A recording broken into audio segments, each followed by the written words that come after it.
Namaskar. Welcome to Human Resource Management classes.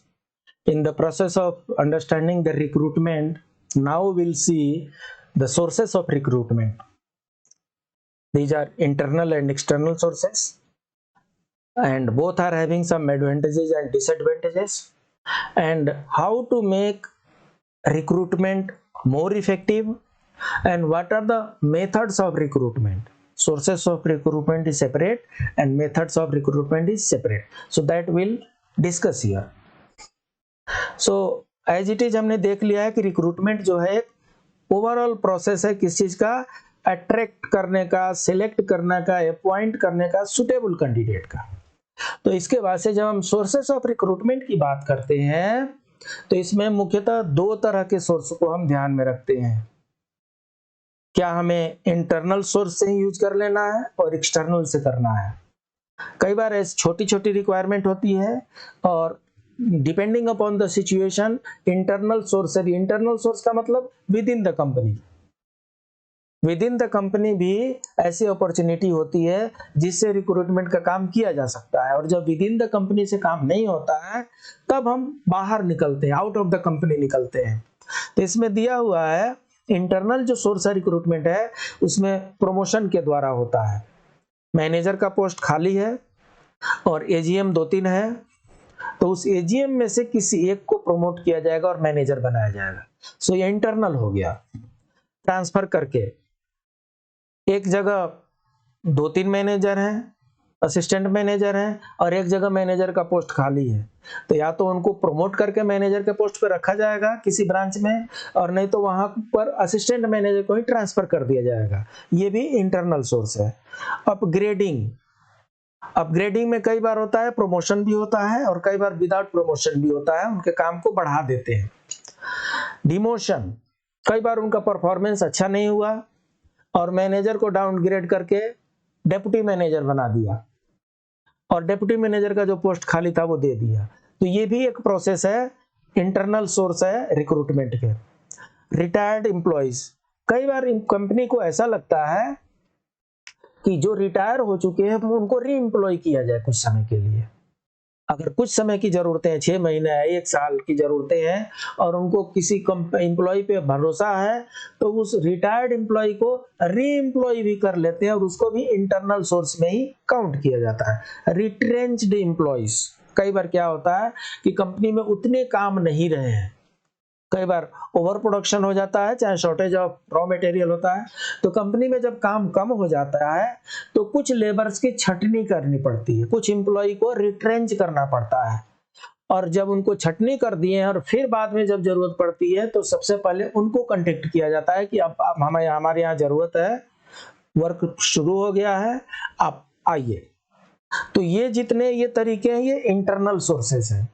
अगर internal sources से काम नहीं चलता तब एक्सटर्नल सोर्सेस के पास हम चलते हैं, और जब एक्सटर्नल सोर्सेस के पास चलेंगे तो हमें आउट ऑफ द कंपनी ये चीजें कम्युनिकेट करनी पड़ेगी कि मेरे पास इतने पोस्ट खाली हैं, इस पोस्ट का जगह है, इसकी इतनी सैलरी है, इसका ये जॉब डिस्क्रिप्शन है, इसका ये जॉब स्पेसिफिकेशन है, और जो भी इसमें सूट करते हैं दे शुड अप्लाई। तो उसके लिए एडवर्टीजमेंट करते हैं।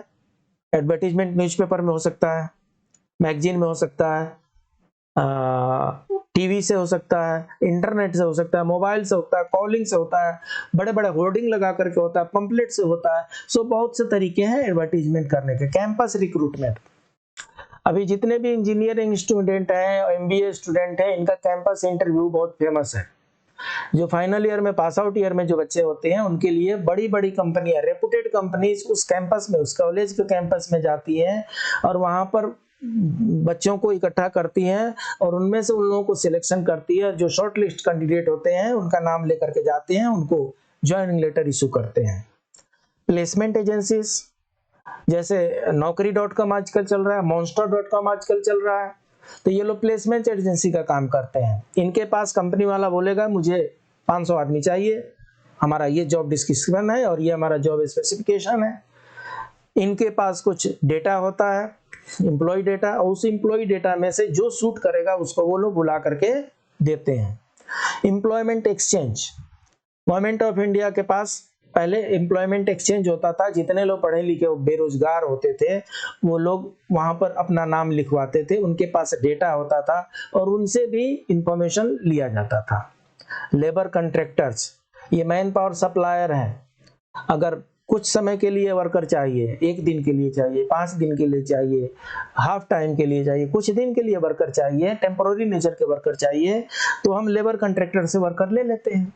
तो ये एक्सटर्नल सोर्स है और ये इंटरनल सोर्स है। इन दोनों के अपने अपने एडवांटेजेस एंड डिसएडवांटेजेस हैं।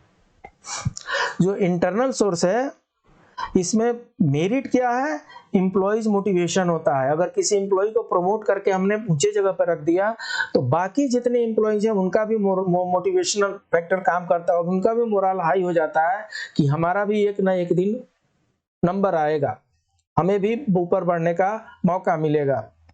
एम्प्लॉइज लॉयल्टी, एम्प्लॉइज की लॉयल्टी बढ़ जाती है। जो प्रमोट हुआ है उसकी भी लॉयल्टी बढ़ गई और जो प्रोस्पेक्टिव है उनकी भी लॉयल्टी कंपनी के प्रति बढ़ जाती है। कॉस्ट इफेक्टिवनेस, खर्चा ही नहीं होता। जितने भी इंटरनल रिक्रूटमेंट प्रोसेस है वो तो डे टू डे कार्य में चला जाता है, उसमें बहुत ही कम खर्चा होता है। सिंप्लीफाइड प्रोसेस, इसमें ना एडवर्टीजमेंट करना है, ना फॉर्म मंगाना है, ना कुछ कंसल्टेंट करना है, कोई तामझाम नहीं है। इंटरनल सोर्स है और इसलिए प्रोसेस जो है बड़ी सिंप्लीफाइड है, क्योंकि उस एम्प्लॉय का सारा डेटा तो हमारे पास है, हमारे एचआरएम में सारे डेटा भरे हुए हैं। रिलायबिलिटी, कंपनी के लिए वो रिलायबल होते हैं क्योंकि वो उस कंपनी में 5 साल 10 साल 20 साल से काम कर रहे होते हैं, तो कंपनी नोस कि वो रिलायबल है। टाइम सेविंग, इसमें समय भी बहुत कम लगता है। अगर इमीडिएट आदमी हमें चाहिए ऊंचे पोस्ट के लिए तो अपने में से जिसको है उसको प्रमोट कर दीजिए, देख लीजिए कौन सा प्रमोट करने के लायक है, तो बहुत कम समय में भी अपना जगह जो है वो भर जाता है। कुछ इसके डिमेरिट भी हैं और डिमेरिट ये है कि लैक ऑफ फ्रेश टैलेंट होता ये है कि जनरेशन के साथ साथ जनरेशन गैप है और नया जो जनरेशन आता है उनके पास अलग का तरीके का टैलेंट होता है, फ्रेश टैलेंट होता है। और फ्रेश टैलेंट जब हम इंटरनल करेंगे तो बाहर का तो कोई आएगा नहीं, भीतर वाला ही रहेगा, तो इसलिए फ्रेश टैलेंट मिल नहीं पाता है। उसके बाद से इनकरेजेस फेवरिटिज्म, कई बार ऐसा लगता है कि कंपनी में जो ज्यादा बटरिंग कर रहा है, जो ज्यादा खुशामदी कर रहा है उसको प्रमोशन कर दिया जाता है, तो उसको फेवरेटिज्म में ला करके देखते हैं। लिमिटेड स्कोप है, कंपनी में क्या है, कंपनी के अपने रूल है, उस रूल के अनुसार ही प्रमोशन होना है, ट्रांसफर होना है, शिफ्टिंग होना है, तो उनके अपने एक लिमिटेड स्कोप है। बहुत ज्यादा जंपिंग की उम्मीद नहीं कर सकते हैं इंटरनल मेथड में। रेजेस कॉन्फ्लिक्ट्स, कई बार कंपनी में ही वर्कर्स के बीच में, एम्प्लॉइज के बीच में, स्टाफ के बीच में कॉन्फ्लिक्ट हो जाता है, उसका क्यों प्रमोशन किए, मेरा क्यों नहीं किए, तो ये थोड़े से इसके डिमेरिट्स हैं। फिर भी जरूरत के अनुसार इसके मेरिट ज्यादा हैं। जब एक्सटर्नल की बात आती है तो इसमें क्या होता है, जो इसका डिमेरिट है उसी में आ जाएगा। ये फ्रेश फ्लैट टैलेंट लेकर के आते हैं ये लोग, so new blood brings new prospective, fresh talent आता है और उनके पास न्यू इनोवेटिव आइडियाज आते हैं। और उनका क्या होता है, जो न्यू पर्सन आएंगे, जो फ्रेशर्स आएंगे, उनको ट्रेनिंग वगैरह का जो काम का कॉस्ट होगा वो बहुत सस्ता होगा, क्योंकि वो बहुत जल्दी चीजों को समझेंगे। पुराने लोग उतनी जल्दी चीजों को शायद नहीं समझ पाते हैं। No group of political supporters in organisational already, इसमें क्या होता है, अलग अलग जगहों से फ्रेशर्स आ रहे हैं, तो इसमें कोई भीतर का जो यूनियन बाजी है वो यूनियन बाजी काम नहीं करती है। मे ब्रिंग न्यू इंडस्ट्री इनसाइट्स, उनका क्या है, तो अलग अलग तरह के चीजों, अलग अलग का टैलेंट लेकर के आते हैं और ये उनके लिए बेनिफिशियल होता है। डिसएडवांटेजेस क्या है, may not select someone who will fit the job or organization, गलत सिलेक्शन हो सकता है। अगर एक्सटर्नल सोर्सेज अगर किसी को ला रहे हैं तो अगर कहीं फॉल्टी सिलेक्शन सिस्टम हुआ तो गलत सिलेक्शन होने के चांसेस हैं।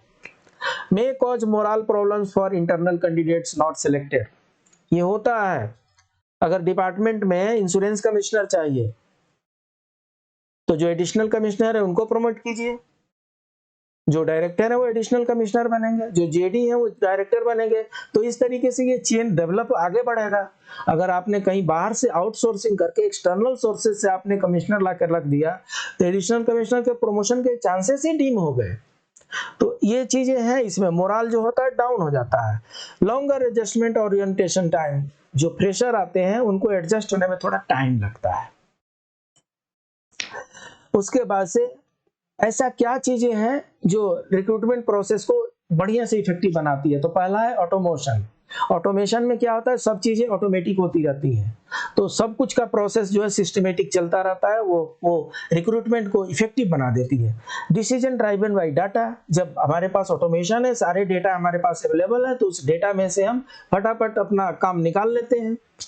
रिज्यूम एंड कैंडिडेट स्क्रीनिंग, जो भी हमारे पास डेटा अवेलेबल है, जो रिज्यूमे अवेलेबल है, उसमें से हम कैंडिडेट्स की स्क्रीनिंग कर लेते हैं। टारगेटिंग एंड आउटरीच, आउटरीच मतलब बाहर जाकर के भी लोगों को हम बातें अपनी बताते हैं और वहां से भी न्यू कैंडिडेट्स को आइडेंटिफाई करते हैं।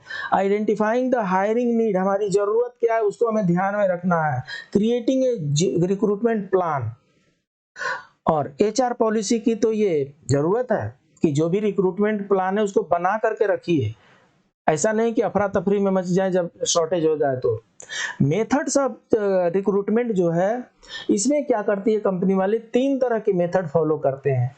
Direct method, indirect method, third party method. जब डायरेक्ट मेथड करते हैं तो कंपनी वाला स्वयं ही मेल भेजेगा, लेटर भेजेगा, कॉल करेगा, कंपनी वाला सीधे एम्प्लॉइज को कांटेक्ट करेगा। कम एम्प्लॉइज को 10-20 प्रोस्पेक्टिव एम्प्लॉइज को मेल भेजा जाएगा कि मेरे यहाँ ये वैकेंसी है, अगर आप कुछ सूट करता है तो आप अप्लाई कीजिए। तो ये एम्प्लॉयर जो है एम्प्लॉय को डायरेक्ट कांटेक्ट कर रहा है, सो ये डायरेक्ट मेथड हो गया। इनडायरेक्ट में क्या होता है, जब लार्जर स्केल पे रिक्रूटमेंट होता है तो उतना पर्सनल अटैचमेंट मुश्किल है, तो ऐसे में क्या करते हैं हम, एडवर्टीजमेंट कराते हैं। एडवर्टीजमेंट करा करके, रेडियो से एडवर्टीजमेंट कराएंगे, पेपर से एडवर्टीजमेंट कराएंगे, टेलीविजन से एडवर्टीजमेंट कराएंगे, और एडवर्टीजमेंट करा करके लोगों से हम एप्लीकेशन मंगवाते हैं। So it is indirect method. और जो थर्ड पार्टी मेथड है, इसमें क्या होता है, कंपनी जो है वो किसी मैन पावर सप्लायर पर रिलाई करती है, और मैन पावर सप्लायर जो है कोई एजेंसी होगी, कोई कंसल्टेंट होगा, कोई प्रोफेशनल होगा, वो हमें मैन पावर हायर करके देता है। तो ये 3 मेथड होते हैं रिक्रूटमेंट के। अब रिक्रूटमेंट की जो इफेक्टिवनेस है वो किस किस चीज पर डिपेंड करती है। Well defined recruitment policy, recruitment policy अगर ठीक तरीके से डिफाइन की गई होगी तो राइट टाइम पे, राइट प्लेस पे, राइट पर्सन को रिक्रूट किया जाएगा और जॉब चलता रहेगा। और प्रॉपर ऑर्गेनाइजेशनल स्ट्रक्चर, ऑर्गेनाइजेशन का स्ट्रक्चर होता है, डिपार्टमेंट होता है, किस डिपार्टमेंट में कितने आदमी को रखना है, उस डिपार्टमेंट में किस पोस्ट पे किसको रखना है, तो ये वेल डिफाइंड होना चाहिए। और well laid down procedure for locating potential jobs of seekers, एकदम पहले से प्लानिंग होना चाहिए कि जो मैं रिक्रूटमेंट करने जा रहा हूं, कहां से मुझे लोगों को लेना है जो मेरे इस काम के लिए ज्यादा सुटेबल होंगे। A suitable method and technique for tapping and utilizing these candidates, हमें वो मेथड देखना है कि किस मेथड से हम उन सुटेबल लोगों को लेकर के आ सकते हैं। कंटिन्यूअस असेसमेंट प्रोसेस है, एंड एक इथिकल साउंड प्रोसेस होना चाहिए, इसमें करप्शन नहीं होना चाहिए, इसमें डिसलॉयल्टी नहीं होना चाहिए, इसमें नॉन इथिकल प्रोसेस नहीं होना चाहिए। तो इस तरीके से जो हमारा रिक्रूटमेंट का जो प्रोसेस है उसमें सोर्सेस क्या क्या है, उसके मेथड क्या क्या है, और उसको कैसे इफेक्टिव बनाया जा सकता है, इसके बारे में हमने जाना। इसके बाद वाला हम अगले लेक्चर में जानेंगे। तब तक के लिए कीप ऑन रिवाइजिंग। नमस्कार।